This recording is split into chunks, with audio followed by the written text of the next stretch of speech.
राजस्थान में मतगणना के साथ ही बीजेपी स्पष्ट बहुमत के साथ में आ रही है। बाड़मेर जिले के अंदर 3 सीटों पर बीजेपी जीत रही है। इसके साथ ही साथ सिवाना विधानसभा सीट पर बीजेपी के हमीर सिंह भायल लगातार तीसरी बार चुनाव जीते। हमारे साथ में हमीर सिंह जी, उनसे बातचीत करते हैं। हमीर सिंह जी, पहले तो बहुत बहुत बधाइयां, और जीत का श्रेय किसको देंगे? आपको भी बहुत बहुत धन्यवाद।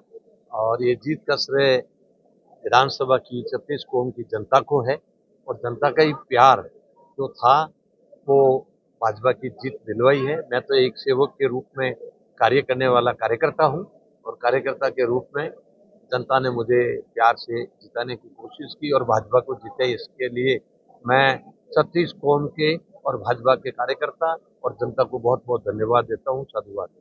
देखिए, कई बार इस तरीके के समीकरण भी आए कि हमीर सिंह के लिए चुनौती हो गई है, मानवेंद्र सिंह आ गए हैं, सुनील परियार है। ये अपने आप में कितना विचलित कर रहा था और कितना टफ चुनाव इस बार था? मुझे इससे कोई तरह से विचलित नहीं था। मैं जनता का आशीर्वाद और मुझे जनता पे पूरा भरोसा था कि मेरा प्रेम और जनता का प्रेम मुझे सदाबहार आगे बढ़ाएगी और जीत दिलाएंगे। इसलिए मैं एक मिनट के लिए भी विचलित नहीं हुआ। आपका कई बार चुनाव दौरा में आना हुआ, आपने देखा होगा मैं वही हंसता था, वैसे ही घूमता था, जैसे सदाबहार रहता हूँ वैसे ही रहा हूँ। पैदल भी चलता था, जहां भी जाता था राम राम करता था, निकल जाता था। मैंने तो काफिला के साथ में निकला। एक दो बार ये युवा कार्यकर्ताओं ने कहा कि नहीं, अपने साथ भी गाड़ियां चलनी चाहिए। मैंने कहा गाड़ियां जिसके चलनी चाहिए जो जिनको पहचानता नहीं है कोई। मुझे तो एक एक जन जन जानता है, तो मैं तो अकेला जाऊंगा तो भी वो मान लेंगे वो आ गया।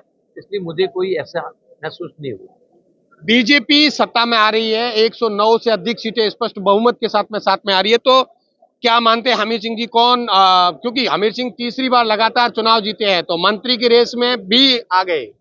ये पार्टी नेतृत्व का, हमारे प्रदेश नेतृत्व और हमारे सेंट्रल नेतृत्व जो है, और वो बैठकर जो भी निर्णय करेगी। मैं तो एक सेवक के रूप में, साधारण सदस्य के रूप में काम करने वाला व्यक्ति हूँ। जो भी आदेश होगा पार्टी का वो मान्य होगा और आदेश के साथ में चलेगा। सिवाना का विकास जो है वो बड़ा चुनौती वाला मामला है इस बार, क्योंकि सिवाना की जनता ने तीसरी बार लगातार जीते और इस बार बीजेपी सत्ता में भी है। तो कौन कौन से मुद्दे हैं?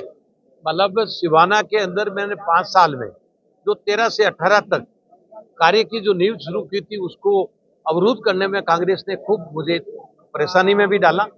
आपने देखा होगा कई बार आपसे भी वार्ता हुई थी, तो पेयजल से लगाकर मेरा सिवाना भुगत रहा है, और उसके लिए कांग्रेस ने 5 साल तक पानी नहीं आने दिया, जिद के साथ में नहीं आने दिया। अब मैं कोशिश करूंगा सरकार बनते ही सबसे पहले पीने का मीठा पानी कैसे मिले, उसके बाद में जो हमारा डबल क्रॉप का एरिया है, जला हुआ ट्रांसफार्म 2 महीना 1.5 महीना नहीं मिल रहा, ऊर्जा विभाग की क्या हालत है, इसको सुधारने की कोशिश करूँ।